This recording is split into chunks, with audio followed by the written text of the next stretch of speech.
need backup. Okay, sir, we're going in.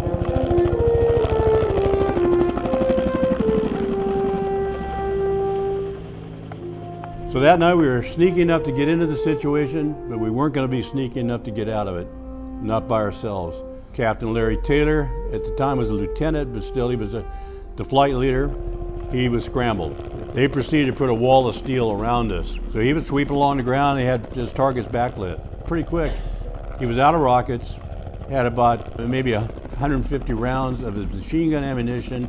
The wingman was in the same situation, and we were down to our last magazine. So Larry Taylor started analyzing what he had in his hand. He said, well, I'm not out of choices, but I don't have very many good ones left. And he called in his commander and says, I'm gonna go down and get those folks. He said, no, they've been trained to escape and evade. And he said, you don't understand, there's no place to escape and evade to, or they'd have done it. Nobody thought he could do it, never been done before, but he said, I'm gonna make this a transport helicopter. I got up there and our team leader Elder said, jump on. I said, what do you mean jump on? Jump on where? We'd never seen a Cobra gunship. So we jumped on him backwards, our hands draped over that little wing, and that's our position. And Larry knew we were on. It took us straight up 1,500 feet to get us out of small arms range. And he dropped us off. We had no other way of talking to him. Our radio by then had a broken antenna, we couldn't talk, so we just ran around the front of the helicopter and we just salute, thumbs up, that means thank you, good job. And he got up and took off. Well, that happened night of 18th June 1968. I didn't see Larry Taylor again till 30 years later. So where does the story for somebody like Larry Taylor begin? It's certainly not that harrowing night in June 1968. And it didn't start or finish in Vietnam, though that was an important and impactful part of his life for him and the men that he rescued. To those men, he was kind of an angel in the night. It's also not a stretch to think that the children and grandchildren of these men exist today because Larry was willing to risk his life to save theirs. As he himself stated many times, we leave no man behind. But Larry's story began way before that, when he was just a child growing up in the St. Elmo neighborhood of Chattanooga, Tennessee. Like all of us, we are shaped by our life experiences. That was certainly true for Larry, as it is for every one of the more than 3,500 Medal of Honor recipients. Our job at the National Medal of Honor Heritage Center is to live up to the level of importance and detail that stories like Larry Taylor's deserve. In the spring of 2025, we will be opening up a new exhibit on Captain Larry Taylor. And we hope that everyone that visits the center will know and remember his story. The Medal of Honor is not a decoration that is awarded lightly. Each of these individuals put their life on the line for not only their families or for the nation, but for every other soldier, airman, corpsman, or sailor with which they served. Many of the staff at the center, like hundreds of millions of other Americans, were never in the military, much less experienced the sting of a battlefield. Yet we are all greatly indebted to their service. I don't think that these stories should be confined to certain grade levels. And so we've designed several different field trips here. So the state standards, when you look at them, they're on a sheet of paper in theory, right? Or they're online, they're on the sheet of paper. It's just a bunch of words written. You need to follow these guidelines. You need to teach this in some capacity, but you're stuck in that classroom. And a lot of kids don't really resonate with just sitting and reading a book. They do resonate, however, with walking into history itself. Our Beyond the Pages field trip option, where we have little reading stations along our gallery timeline. We have living historians and actors that dress up. It's so beautiful to watch kids see these stories come to life when you have an adult who's willing to put on a Mary Walker hat.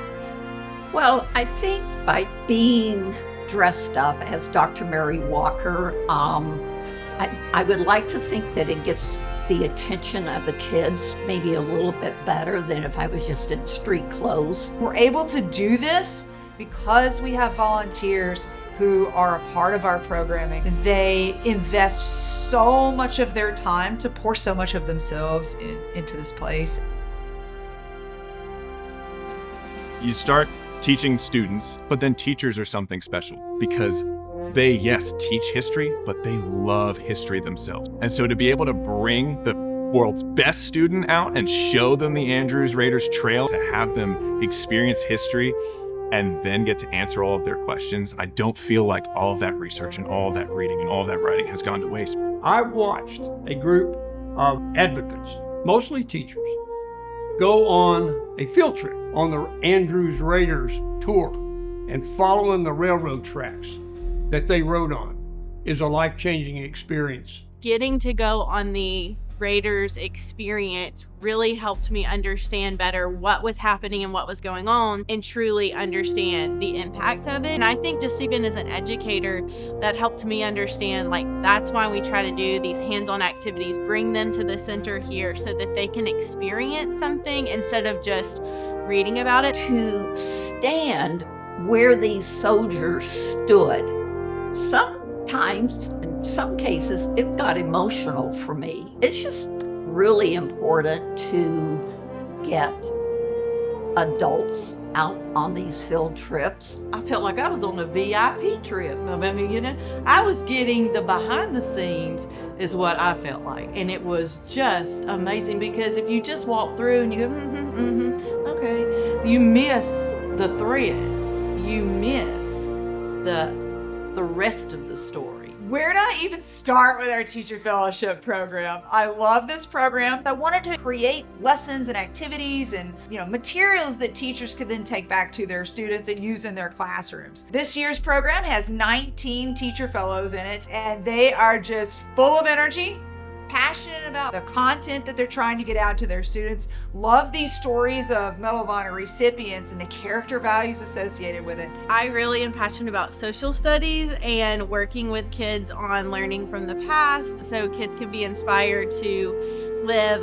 courageously, and just all of the character traits that are embodied in this program were really inspiring just to learn more about. When I met the teachers in the Teacher Fellowship Program, I wanted to be one of them. Too often, teachers are lost in their own classroom without opportunities to work with other teachers. I just am trying to convince everybody I know to be a part of it now. It's one of the most growing opportunities I think I've ever had as a teacher. Due to this program and this experience, I am more excited about going back to being a teacher this year than I ever have before. We want to support teachers in their own learning. We think it's very important that we invest in them because they're the ones who are investing in their students. I think we're able to do that through our teacher fellowship program by creating these lessons and materials so teachers can take this back and use in their classrooms. So many people think our center is just about war. That's all we talk about. We're just about war. War is simply the context in which these Medal of Honor recipients served. That's our goal here. If they can take something and apply it, we've won. After visiting the Heritage Center and experiencing the galleries or participating in one of our many programs, we hope you leave with a promise, a commitment to be the best version of yourself that you can be. We feel that if these stories can inspire you, can't make you stop and reflect on your own life and how special it is to be a citizen of the United States, then few others can.